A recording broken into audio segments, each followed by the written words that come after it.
let's start maybe by Kiva Light. Yeah. So there you can find Gray Orange, Swiss Log, Geek Plus, High Vision, Scalog, and there are more, I think.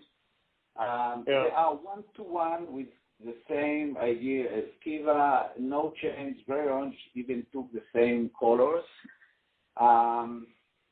They are not approaching the U.S. usually because of Amazon and restriction of IP.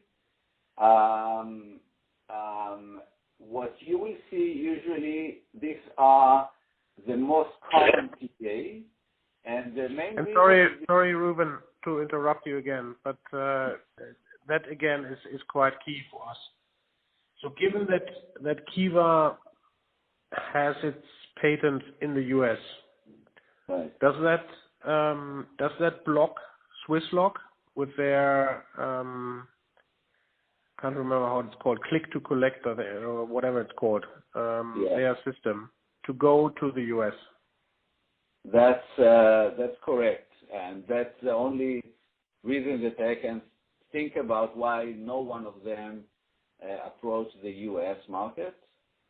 And as much as So you have the possibility via IP to basically defend other competitors to more or less copy what you've done in the past. So you can build a patent around your.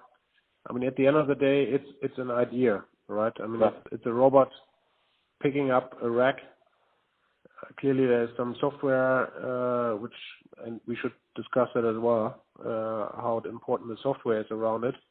Mm-hmm. But there's a possibility to protect your technology via IP rights. Correct. And in the case of Kiva, it's even easier because they were the first. They covered quite a lot of the technology in the IP. I think that they have something around 25 patents. So they are quite protected. And and no one wants to start negotiating with Amazon. Finding in court is not something that you want. So that's the main reason, I would say. So what are the cons? I would say that why you see this as the wider solution now in the market, because it's proven, it's working, it's relatively low risk.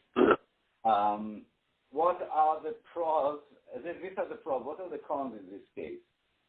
Because the first one is you have to take, if you're going to an existing warehouse, so you have to replace all the storage. That's the first thing, and it costs a lot because you invest a lot on the old storage, and now you have. And I think that Kiva used to sell a pod about between $500 to $1,000. So it's not cheap. Okay, so this is one of the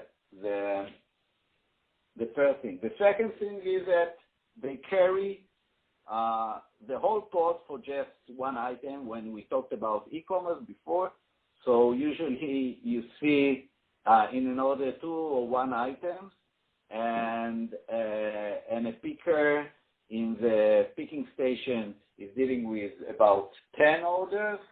So there is no reuse too much in this case. And what happened that this robot has to carry 300 to 500 kilos for one item. It means that they are driving very slow for it and not very efficient in this case.